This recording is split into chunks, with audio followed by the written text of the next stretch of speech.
Hello, नमस्कार। मेरा नाम देवीलाल है। मैं ओएनएम इंस्ट्रक्टर हूँ टीसीएबी में। आज मैं प्रोटेक्टिव टेक्निक्स के बारे में बात करूँगा। पार्ट 1 है ये।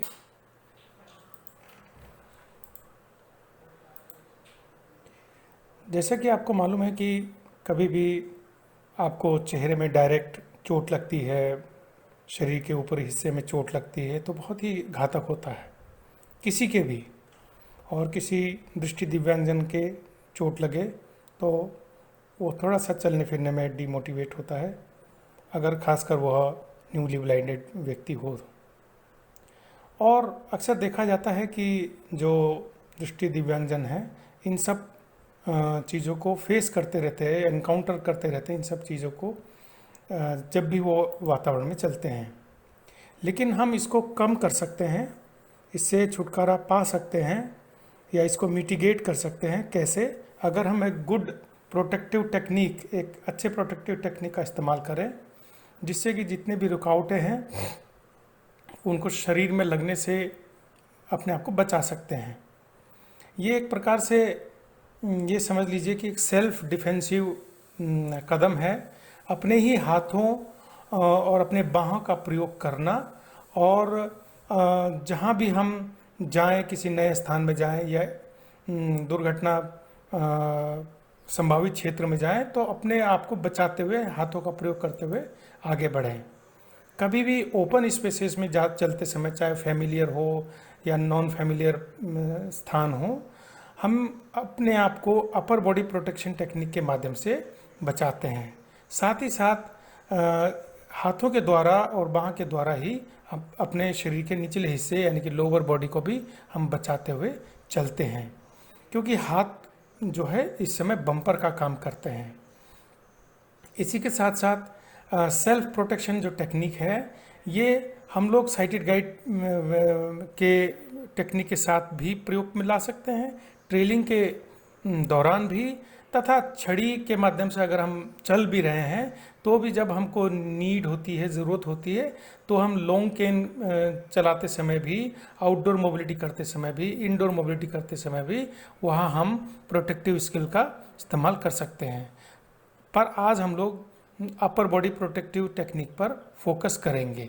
अपर बॉडी प्रोटेक्टिव टेक्निक, इसमें अपर बॉडी प्रोटेक्टिव टेक्निक में जो यूज़र है, जो ट्रेनी है, वह अपने हाथ को या बाहों को इस प्रकार से रखता है कि वह हाथ या बाह एक प्रकार से शील्ड का काम या बम्पर का काम या शॉक एब्जॉर्बर का काम करता है। यानी कि चोट अगर लगनी है या कोई चीज़ किसी छूना है, तो वो हाथों को छुए, हमारे हथेली को छुए, हमारे बाहों को छुए। अगर तो वही कोई भी स्थिति आती है कि दरवाजे का कोना आ जाता है, दीवार आ जाता है, हमारा सिर लगता है, तो हमें ज़्यादा चोट लगेगी बनिस्बत इसके कि हमारे हाथों में लगे। इसमें हाथ, बाँ और जो रिस्ट है, एल्बो है, कोहनी है, शोल्डर के जॉइंट्स हैं, ये एक प्रकार से शॉक एब्जॉर्बर का काम करते हैं, क्योंकि हमारे इन पार्ट्स में काफ़ी जॉइंट्स होते हैं। अब मैं आपको कुछ पिक्चर के माध्यम से भी बताना चाहता हूँ। मान लीजिए आप डायरेक्ट किसी चीज़ से टकराते हैं तो आपको ज़्यादा चोट लग सकती है। अब अपर बॉडी प्रोटेक्शन स्किल से आप अपने आप को कैसे बचा सकते हैं? जैसे बहुत सारे हमारे हैज़ार्ड्स हैं, ऑब्स्ट्रक्शन है, जो कि शरीर के नीचे वाले हिस्से में ना होकर के आप ऊपर वाले हिस्से में होता है, जिससे आपको चोट लगने की संभावना ज़्यादा होती है। जैसे एग्जांपल, हैंगिंग पॉट्स। बहुत से लोग फूलदान लगाते हैं लेकिन वो ऊपर लटके हुए रहते हैं, तो पता नहीं चल पाता, छड़ी होते हुए भी पता नहीं चल पाता है, जिसे आप तस्वीर में देख पा रहे हैं। दूसरी, बहुत सारे स्थानों पर ऐसा होता है कि हॉस्टल हो या घर मकान हो, उसमें सीढ़ी के निचले वाले हिस्से में बच्चों को चोट लग जाती है, क्योंकि कोई साउंड इको इको या प्रतिध्वनि आ नहीं पाती, तो उनको जाके सीधा सिर लगता है। दूसरी तस्वीर में मैंने ये दिखाया है।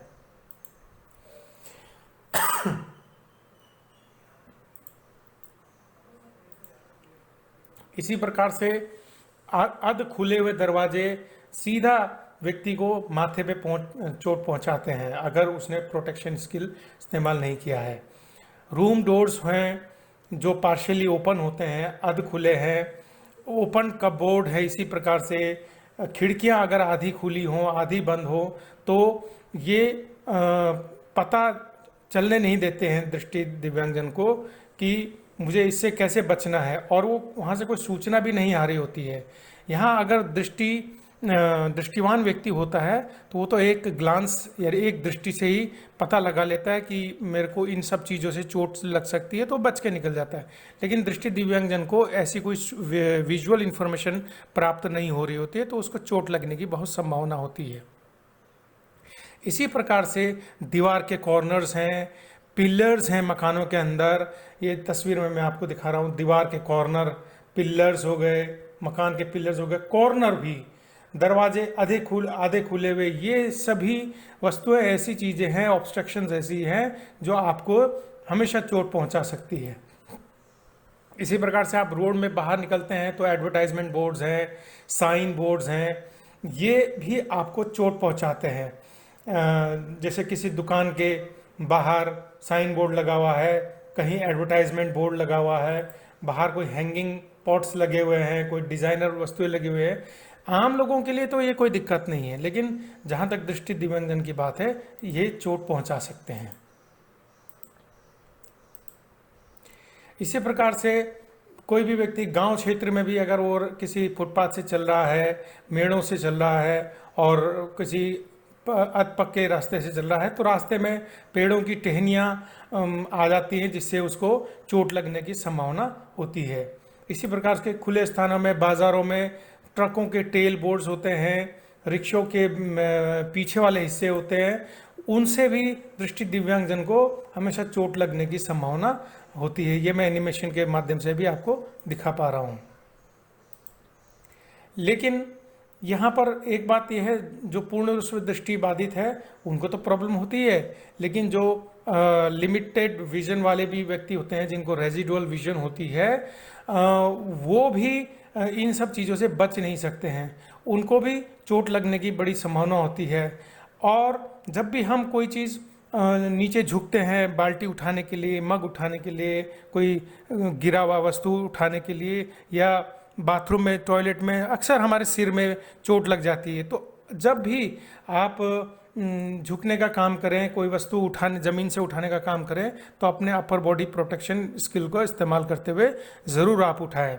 और किचन वर्क करते समय, रसोई घर में काम करते समय, टॉयलेट में काम करते समय, कोई चीज़ को ढूंढते समय ज़मीन में बैठ करके आप हमेशा अपने आप को बचाते हुए ही, माथे को बचाते हुए आप बैठेंगे, और उठते समय अपने सिर को बचाते हुए ज़रूर उठेंगे। तो ये लागू होती है उन लोगों के ऊपर भी जो जिनके पास दृष्टि है, रेजिडुअल विजन है या लो विजन के व्यक्ति हैं, वो लोग भी इसका इस्तेमाल कर सकते हैं।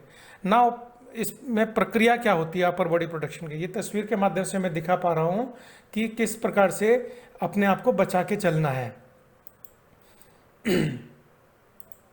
यहाँ पर जो इंस्ट्रक्टर है वो ट्रेनी को कहेगा अपने बाहों को आगे की तरफ ले जाए, शोल्डर के हाइट तक, और आगे की तरफ पॉइंट आउट करते हुए ले जाए। फिर अपने जो कोहनी है, कोहनी को वो मोड़े अपने चेस्ट से क्रॉस करते हुए, तथा अपने हाथों को दूसरे शोल्डर यानी कि अपोजिट शोल्डर से थोड़ा दूर रखे, लगभग 12 इंच, 10 इंच या 1 फीट की दूरी का अंतर रखे। तथा टीचर उनको ये भी कहेगा कि अपने कलाइयों को स्ट्रेट रखे, तथा जो हमारी हथेली है वो बाहर की तरफ निकले हुए होना चाहिए। थोड़ा सा उंगलियों को आपने कर्ल करना है, हल्का सा मोड़ना है, ताकि हमें बेटर प्रोटेक्शन मिल सके। और जो एल्बो की जो पोजीशन है, कोहनी की पोजीशन है, वो चेस्ट के हाई तक रहेगी, और जो हमारे बाँह है वो थोड़ा सा ऊपर उठा हुआ रहेगा, और शरीर के डायगोनल शेप करते हुए अपने पूरे चेहरे को बचाते हुए कंधे के सामने लगभग 10 इंच या 12 इंच के पोजीशन पे रहेगा। और अपने हाथों को, मैंने कहा हथेलियों को बाहर की तरफ करना है, ताकि आपको एक बफर यानी कि एक शॉक एब्जॉर्बर का एहसास हो किसी भी चीज़ से टकराते समय। ये मैंने आपको तस्वीर में दोबारा दिखाया है किस प्रकार से हैंगिंग पॉट से अपने आप को बचाते हुए व्यक्ति चल रहा है।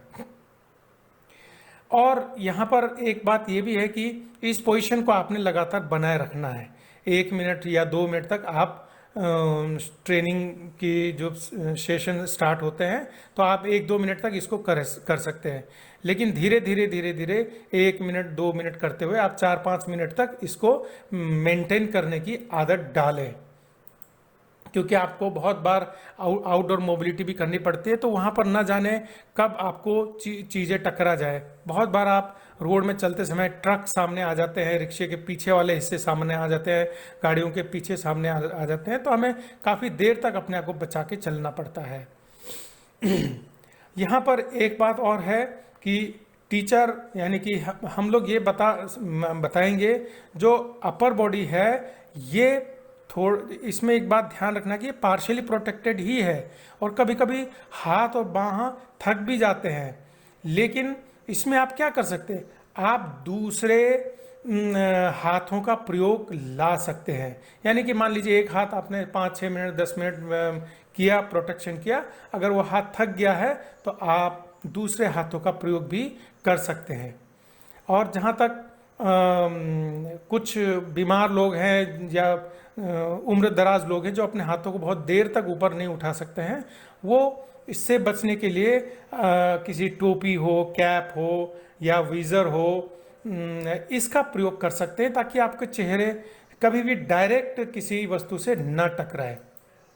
सावधानी क्या रखेंगे, हमेशा ये सावधानी रखने हैं कि अपर बॉडी प्रोटेक्शन मात्र आपके आधे हिस्से को ही, शरीर के आधे हिस्से को ही बचाता है, यानी कि चेहरे को, शोल्डर को, चेस्ट एरिया के बाकी हिस्सा आपका असुरक्षित ही है।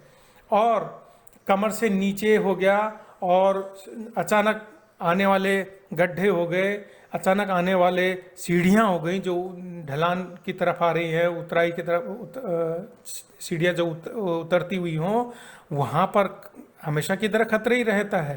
तो इन जगहों पर विशेष ध्यान देना चाहिए।